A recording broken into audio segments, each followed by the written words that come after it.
ఇది కేవలం సమాచారంగా మాత్రమే భావించండి. వైద్య నిపుణులను సంప్రదించండి. ఇన్ఫ్లమేషన్ రావడానికి బాడీకి ఒక 1 2 3 4 5 కారణాలు చెప్పమంటే ఏం చెప్తారండి? అందరూ మామూలుగా ఈ ఫుడ్ తినద్దు, బ్రెడ్, ప్రాసెస్డ్ ఫుడ్స్ తినద్దు ఇవి చెప్తున్నారు. బాడీకి ఆక్సిజనేషన్ తగ్గడం, there is no physical activity. పూర్వం రోజుల్లో ఏం తిన్నామో వాటిని ఫాలో అవ్వగలిగితే ఫుడ్ పరంగా చాలా బాగుంటుంది. పూర్వం రోజుల్లో అంటే మీరు అనేది అన్నం, మన నేటివ్ ఫుడ్స్, నేటివ్ ఫుడ్స్ పచ్చళ్ళు. ఏదో ఒక చికాకు వస్తుంది, జలుబు, కాస్త బడలిక, జ్వరం వచ్చినట్టు వెదర్ మారినప్పుడు, దానికి ఏంటి మూల కారణం అంటారు? టైమింగ్ లో నిద్ర ఉండట్లేదు, సూర్యుడిని ఫాలో అవ్వాలి, చంద్రుడు చల్లదనాన్ని ఇస్తాడు, ఆ టైంలో మనం ఫుడ్ తీసుకోకుండా ఉండాలి. అది కుదరదు, అందరం 11-12కే ఫుడ్ తింటాము.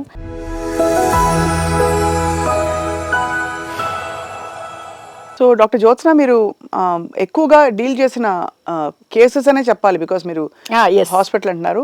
ఎక్కడ మీకు అద్భుతమైన రిజల్ట్స్ చూసారు మీరు? ఎలాంటి కండిషన్స్ లో? పెయిన్ అని ఈజీగా చెప్పొచ్చు మేడం, ఎందుకంటే పెయిన్ తోటి ఎక్కువ మంది సఫర్ అవుతూ ఉంటారు. అండ్ సర్వైకల్ స్పాండిలైటిస్ అంటే ఇంకా దాని సర్జరీనే ఉంటుంది, నేను ఇంకా దానికి ఇంకేం చేయలేనేమో అని అన్న కండిషన్స్లో చాలా మంచి రిజల్ట్స్, వితౌట్ సర్జరీ ఎంతో మంది సర్వైవ్ అవ్వడం చూసాము. రైట్. కోవిడ్ తర్వాత నేను బాగా డీల్ చేస్తున్న కేసెస్ ఏవి అని నెవాస్కులర్ నెక్రోసిస్ అంటారు.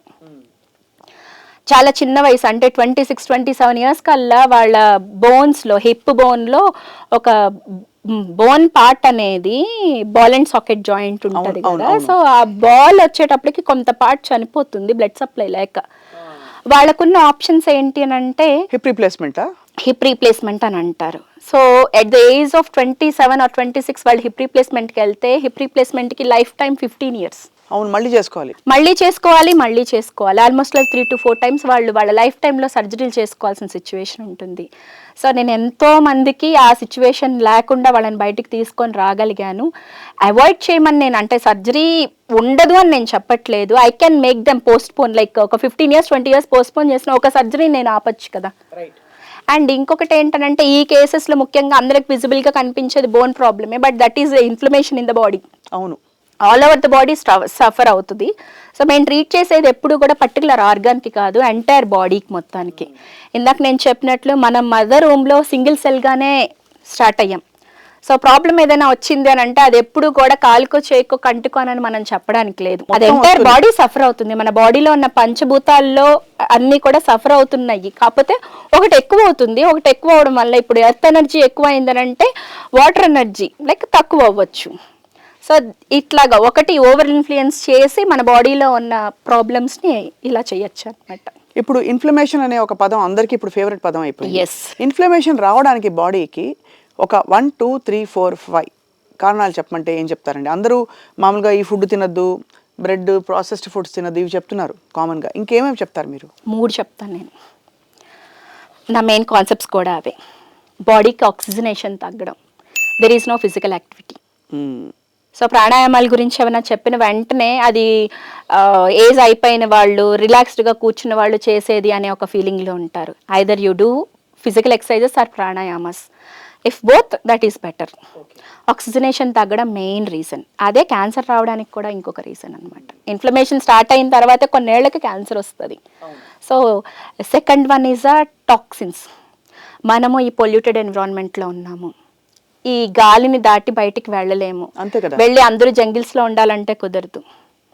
నెక్స్ట్ ఫుడ్స్ అన్నిట్లో కూడా ఫర్టిలైజర్స్ వేయకుండా ఈరోజు క్రాప్ అవ్వట్లేదు. లాస్ట్ 20 yearsలో ఈ ప్రాక్టీసెస్ చాలా ఎక్కువయ్యాయి అనమాట. మేము మంచిగా ఫ్రూట్స్ తినండి అని చెప్తాం, కానీ ఫ్రూట్స్ బాగున్నాయా? అస్సలు.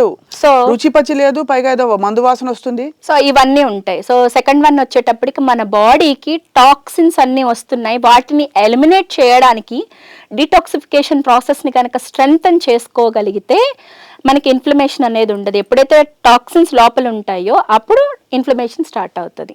రైట్. థర్డ్ వన్ వచ్చేటప్పటికి అగైన్ న్యూట్రిషన్. ఇందాక చెప్పినట్లు ప్రాపర్ న్యూట్రిషన్ లేదు. నెయ్యి మంచిది, వెన్న మంచిది, మీగడ మంచిది, ఇప్పుడు మాట్లాడుకుంటున్నాం, ఇప్పుడు అందరూ మాట్లాడుతున్నారు. నేను మా అమ్మమ్మ గారిని కదిలిస్తే ఆ అమ్మమ్మ నా చిన్నప్పటి నుంచి కూడా ఆవిడ ఎప్పుడు మీగడ పెరిగే తింటారు. ఇప్పటికీ షీఈ్ అరౌండ్ 75 years. మోకాళ్ళ నొప్పులు అనేవి ఆవిడకి తెలియదు. అబ్బా. ఆవిడ ఎప్పుడు ఇదే అంటారు, నేను వెన్న మీగడ ఇవి వేసుకొని తింటాను, నాకు వాటి వల్లే నాకేమీ కాకుండా ఉందని. అగైన్ లాస్ట్ 20 years నెయ్యి వాడితే హార్ట్ ప్రాబ్లమ్స్ వస్తాయి, కొలెస్ట్రాల్ పెరుగుతుంది అనే ఒక మిస్కన్సెప్షన్ తీసుకొని వచ్చాము. మళ్ళీ దాన్ని మార్చేసి ఇప్పుడు మళ్ళీ వెన్న నెయ్యి అంటున్నాం. నేనేమంటానంటే మన పూర్వం రోజుల్లో ఏం తిన్నామో వాటిని ఫాలో అవ్వగలిగితే ఫుడ్ పరంగా చాలా బాగుంటుంది. పూర్వం రోజుల్లో అంటే మీరు అనేది అన్నం, మన నేటివ్ ఫుడ్స్, పచ్చళ్ళు. ఇప్పుడు యాంటీ ఇన్ఫ్లమేటరీ ఫుడ్ గురించి మీరు అంటే ఏంటి అని అంటే సైనో పెప్పర్ చాలా మంచిదని ఇప్పుడు అందరూ అంటున్నారు. దాన్ని ఏంటి గూగుల్ సెర్చ్ చేసి చూడండి, కారం. అవును, మన పచ్చళ్ళలో కారం వేసుకునే కదా చేసేవాళ్ళు. మన పచ్చళ్ళని చేసేటప్పుడు ఆయిల్స్ ని డీప్ గా ఫ్రై చేసిన సిచ్యువేషన్స్ కూడా లేవు. లైక్ రా ఆయిల్స్ యూస్ చేస్తూ ఉన్నారు. కోల్డ్ ప్రెస్ మంచి గానుగ నూనె తెచ్చి పోసేవారు, తీసుకొచ్చి పోసేవాళ్ళు. సో అవన్నీ ఏమో ఇప్పుడు యాంటీ ఇన్ఫ్లమేటరీ ఫుడ్ అయింది, కానీ అవన్నీ కలిపి చేసిన పచ్చడి మంచిది కాకపోయింది. అంటే ఉప్పు బాగా ఎక్కువ అయిపోతే సోడియం కంటెంట్ ఎక్కువ బాడీలో అని డాక్టర్లు మొత్తుకుంటారు. అది కూడా ఎందుకు మొత్తుకోవాల్సి వస్తుంది అని అంటే, ఒకప్పుడు ఉప్పు మన సముద్రం నుంచి డైరెక్ట్ గా తీసుకొని ఆ ఉప్పు వాడేవాళ్ళు. ఇప్పుడు మనం వాడే ఉప్పు తెల్లగా ఉండాలి. ఎక్కడ నల్లగా కనిపించినా సరే అయ్యో ఇదేదో బాగలేదు, డస్టీగా ఉంది అని మనమే పక్కన పడేస్తాము. ఎట్లాగా అవుతుందంటే ఆ ఉప్పుని బ్లీచ్ చేసి దాంట్లో ఉన్న మినరల్స్ అన్నిటిని బయటకు పంపించి ఆ ఉప్పుని ఇప్పుడు వాడుతున్నాము. మినరల్స్ అన్ని తీసేసిన వాటర్, మినరల్స్ అన్ని తీసేసిన ఉప్పు వాడుతూ నేను ఉప్పు నాకు సోడియం ఎక్కువ అవుతుంది అంటున్నారు. దాన్ని బ్యాలెన్స్ చేయడానికి సముద్రంలో 98 types of మినరల్స్ ఉన్నాయి. అక్కడి నుంచే మనకు ఉప్పు వచ్చింది. ఆ 98 మినరల్స్ ని పోగొట్టేసి సోడియం ఒక్కటే ఉంచేసి అదొక్కటే నాకు పెరుగుతుంది అని అంటే అలాగా చాలా సౌండ్ గా ఉంది. కానీ ఇది ఇప్పుడు మళ్ళాంటి వాళ్ళు మామూలుగా, లేకపోతే మా లాంటి వాళ్ళు అని అందాం. మీరు ఎలాగో హీలర్ కాబట్టి మీకు బహుశా మీ ఆరోగ్యం మీ అదుపులో ఉంటుంది అనుకుంటాం. ఏదో ఒక చికాకు వస్తుంది, జలుబు, కాస్త బడలిక, జ్వరం వచ్చినట్టు వెదర్ మారినప్పుడు, దానికి ఏంటి మూల కారణం అంటారు? టాక్సిన్సేనా? టాక్సిన్ అక్యుములేషన్ ఒకటి, మంచి నిద్ర ఉండట్లేదు, టైమింగ్లో నిద్ర ఉండట్లేదు, సూర్యుడిని ఫాలో అవ్వాలి, చంద్రుడు చల్లదనాన్ని ఇస్తాడు, ఆ టైంలో మనం ఫుడ్ తీసుకోకుండా ఉండాలి. అది కుదరదు, అందరం 11-12కే ఫుడ్ తింటాము.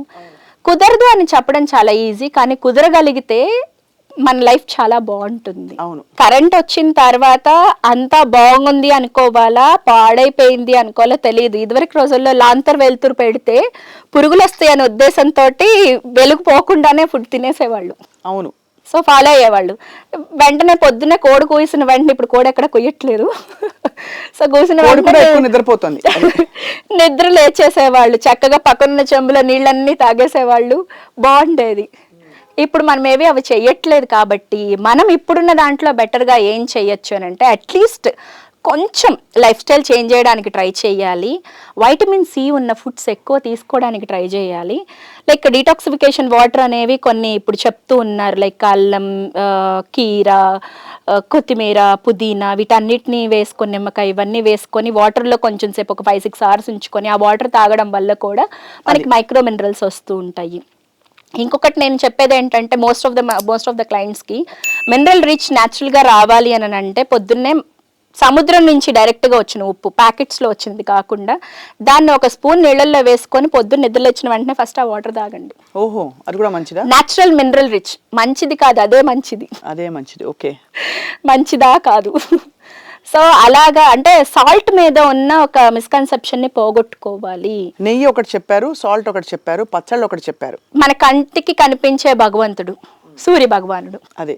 సో మధ్యాహ్నం పూట కొంచెం సేపు మనకి లంచ్ బ్రేక్ ఉంటుంది, ఒక 10-15 నిమిషాలు ఎండలోకి గనక వెళ్ళి నుంచోగలిగితే ట్యాన్ అవుతున్నాను అనే ఆలోచన పక్కన పెట్టి చాలా మంచిది. వైటమిన్ డి ఒక్కటి గనక మన బాడీలో కరెక్ట్ గా ఉండగలిగితే, ఇప్పుడు వైటమిన్ డి పాండమిక్ జరుగుతుందని అనాలి. అవును, ఎవరికి వైటమిన్ డి ఉండట్లేదు. అవును. సో వైటమిన్ డి గనక కరెక్ట్ గా ఉంటే అది యాంటీ క్యాన్సరస్ ప్రాపర్టీస్ ఉంటుంది, anti hypertensive, anti diabetic properties ని ఇస్తుంది బాడీకి. ఫిమేల్ హార్మోన్స్ చాలా బాగుంటాయి, మేల్ హార్మోన్స్ బాగుంటాయి. చూడండి, మాకు వచ్చే క్లయింట్స్ లో 32 years కే టెస్టోస్టిరాన్స్ అంతా డౌన్ అయిపోయి సెక్షువల్ ఇష్యూస్ వస్తాయి. It leads to family problems, it leads to mental issues. అవును. సో ఎందుకు అవుతుంది అని అంటే, మన స్కిన్ కింద ఉన్న కొలెస్ట్రాల్, డి విటమిన్ ఉంటేనే మన బాడీలోకి వెళ్ళి టెస్టోస్టిరాన్ గా మారుతుంది. టెస్టోస్టిరాన్ తర్వాత ఈస్ట్రోజన్, ప్రొజెస్ట్రాన్ ఇవి ఫామ్ అవ్వాలి అని అంటే డి కావాలి, కొలెస్ట్రాల్ కావాలి. ఈ రెండు లేకుండా మనకి హార్మోన్సే రావు, అవును అవును. Female and male hormones. So ఇవి అంటే ఫ్యామిలీ లైఫ్ బెటర్గా లేదనుకోండి, మీరు ఎంత బెటర్గా పెర్ఫామ్ చేద్దామన్నా కానీ అవ్వదు. ఇలా మూలాలన్నీ మీరు ఎంత స్టడీగా అంటే ఎంత క్షుణ్ణంగా స్టడీ చేశారు కదా డాక్టర్ జ్యోత్స్న. ఇవాళ రోజుల్లో పెరిగిపోతున్న diabetes and body overweight కావడానికి ప్రధాన కారణం ఏంటి? అగైన్ ఇందాకన్నా ఇన్ఫ్లమేషన్. ఇన్ఫ్లమేషన్ ఇన్ ద బాడీయే. బికాస్ మొన్న విద్యాబాలన్ గారు అన్నారు దట్ నేను అన్ని డైట్లు ట్రై చేశాను, ఎక్సర్సైజ్ ట్రై చేశాను, ఫాస్టింగ్, ప్రోటీన్, కీటో అన్ని, బట్ నాకు ఇన్ఫ్లమేషన్ తగ్గించే ఫుడ్స్ ఎప్పుడైతే ఇచ్చారో నా వెయిట్ పడిపోయిందని చెప్పి. మనకి ఓల్డెన్ డేస్లో రసం చేసేవాళ్ళండి. ఇప్పుడు రసం చేయమంటే చింతపండు నీళ్లు తప్ప దాంట్లో ఏమి ఉండట్లేదు. దాంట్లో స్పైసెస్ అన్నీ వాడేవాళ్ళు. స్పైసెస్ అన్నిట్లో ఏముంటుందంటే యాంటీ ఆక్సిడెంట్స్ ఉంటుంది, విచ్ ఈస్ యాంటీ ఇన్ఫ్లమేటరీ. ఎక్కడో ఏలియన్ ఫుడ్ తేన అవసరం లేదు యాంటీ ఇన్ఫ్లమేషన్కి. మన ఓల్డెన్ డేస్లో ఉన్న ఫుడ్ చాలు. అంతే అంతే.